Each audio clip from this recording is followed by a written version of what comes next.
at 6, the death of Washington County mother and her 3 children leaves neighbors stunned. Our hearts are going out towards that family, and, it's just sad to see. Now police are trying to piece together what happened.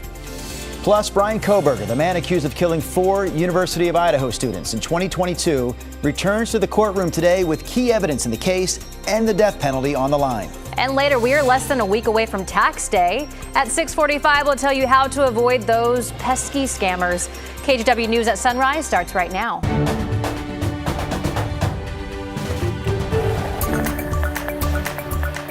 Good morning, and thank you for joining us on your Wednesday. I'm China Green. And I'm Drew Carney. You also had to mention tax day, didn't you? Tax day. Yeah. Not until next Tuesday, gang. So let's focus on that Wednesday forecast for now. I don't want to brag, but may I real quick? I got $16 back from the federal refund. I didn't know where that was going. Taking us to breakfast. $16, baby. Good for you, Rod. All right, I'll calm down. Here's a look at our Rose City camera this morning. Hope you get $16 back, or at least something. We have low clouds over the city. Chris pointed out a little bit of fog on some of his traffic cameras. It's dry outside. We don't really have any wind. There are chilly spots, including Scappoose and Battleground, each at 40, and Hillsborough and Forest Grove have slipped into the 30s, but most of us are above 40. It's 48 in Canby, 49 degrees in Salem. Your Wednesday problem-free in terms of weather, a partly cloudy, dry day with light winds, mid-50s at noon, a high today of 67. Here's Chris. So far, relatively problem-free on the roads as well. This is I-205 through the Clackamas area. Traffic rolling along just fine on that side of town. We'll take you up to Marine Drive. I-5 southbound traffic zipping along as well. So far, we're at a speed limit clip, but I do want to let you know about this. Later on this morning, ODOT doing some maintenance, some tree trimming on the Sunset. So the westbound right lane on Highway 26 will be closed from Jefferson to the Zoo from 8:30 to 3 today, tomorrow, and Friday. So guys, be prepared for that. That is likely going to create some westbound delays in that time frame on the Sunset. Back to you. All right, thank you, Chris. Top story this morning, an investigation is underway in Cornelius after a mom and her 3 children were found dead. Investigators say there is no danger to the public. Our Sunrise reporter Thomas Schultz joins us from Cornelius. So Thomas, what else do we know? Well, Drew and China, that mother was 37 years old. The children were 2, 5, and 7 years old, and they lived right behind us in this yellow house on North 15th here in Cornelius. There's still a lot we don't know about what happened. We don't even know the names of these victims. But around 3 o'clock Tuesday afternoon, Washington County deputies say a neighbor discovered their bodies and called police. Medical examiners responded, but detectives didn't say how the mother and the 3 children died. Authorities noted Violent Crimes is assisting with this case, and this is a tragedy that has shocked not just law enforcement, but neighbors in this community. Our hearts are going out towards that family, and, it's just sad to see. This is a very challenging thing to come to. I can't even imagine what the families and the friends of the individuals are going through right now. And neighbors that we spoke to are just horrified by this tragedy happening in their neighborhood. Now, law enforcement says that there is not any outstanding suspects at this time, though they do add that can change as this investigation continues. If you have any information into what happened here, you're urged to call the Washington County Sheriff's Office. Guys. Thomas, thank you. A federal judge dismissed a lawsuit brought by the family of a Portland activist and murder suspect who was shot and killed by police. Michael Reinell was accused of shooting and killing Aaron Danielson in 2020 after Danielson took part in a pro-Trump car caravan through downtown Portland. Now, the following week, 4 officers from a U.S. Marshals task force tracked down Reinell to an apartment in Lacey, Washington.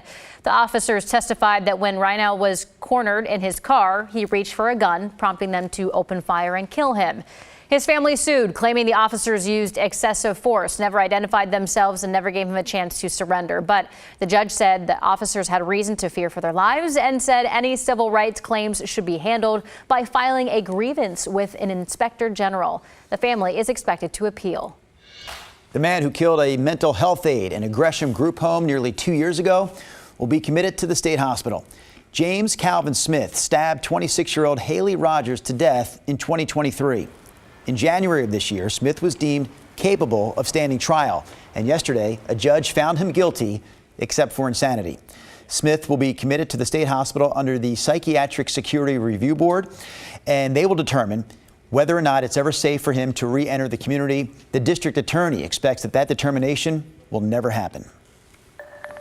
Brian Koberger, the man accused of killing 4 University of Idaho students 3 years ago, is expected back in court this morning. Today's hearing will determine what evidence the jury will get to see when the trial begins in August. Koberger's defense attorneys are trying to block certain evidence. For example, his Amazon history and their surviving roommates' testimonies.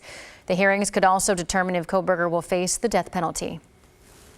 All right, take a look at this large street takeover Sunday. This was on Southeast 2nd and Morrison. Police tell us they didn't break it up because they didn't have enough officers on hand. You can't send a couple police officers in to remedy a situation that's got hundreds of people and involves speeding, dangerous vehicles. Portland police pointed out that these crowds often bring firearms and are hostile to police. In the past, have vandalized vehicles with officers inside. Police say they will continue to address both large and smaller pop-up events as they can in the future. All right, a break from our news headlines here at 6:06 a.m. as we take a live look at the Wooden Shoe Tulip Farm in Woodburn. The flowers there in full bloom. Good news, because there's only 3 weeks left for this year's Tulip Festival. We also have some pictures we can show you from the fields during daylight hours. These were just recently taken, so you really can see the color is popping right now in Woodburn. Today, the next few days, even the Sunday, Ron said, may be a great day to go check out the tulips in Woodburn. The festival ends on Sunday, April 27th, and do keep in mind you have to buy tickets for this event in advance online at woodenshoe.com. So there you go, gang. So pretty. What's your favorite color of tulip? The one that's staring me in the face, China. I'll take those. Purple. Those are really pretty. Okay. And they're a little wet there, Rod. That's a live look again this morning. So what does that wetness suggest? Dew? Morning dew or morning rainfall? There have been some light showers in the area overnight, and especially out on the east side getting up into the Cascade foothills. Any lingering shower activity is just about over, and this will go forward to be a really nice dry day. In fact, it's partly cloudy as we look at our Lincoln City Chinook Winds Casino Resort camera, 43 degrees. Chris has been reporting a little bit of fog up over Sylvan. This is up in the West Hills at 600 plus feet. Our Oregon Zoo camera. Going to be a nice day to be at the zoo. All dry again, no wind expected.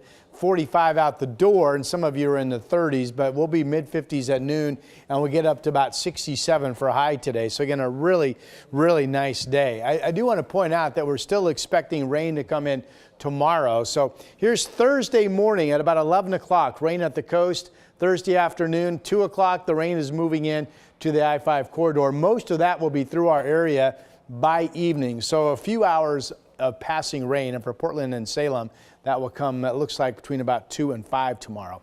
Back to today, though, everybody's going to have generally the same day. Light winds, partly cloudy skies, inland highs will be in the 60s. The exception, some of the, or much of the coast probably just stays shy of 60 with temperatures in the 50s, but with no wind, that's a really comfortable day. Our 7-day forecast, so Portland 67 today, all dry tonight, all dry tomorrow morning. The rain generally timing between about 2 and 5 tomorrow afternoon in the Rose City. We could hit 64 before the rains begin. Some afternoon breezes with that. Mainly dry on Friday, 60, could be a shower threat. And then Saturday there will be showers, kind of a gray cooler day in the 50s. But then just like that, we go back to dry weather on Sunday and Monday and some showers on Tuesday. No big, bad, strong weather system showing up at this time.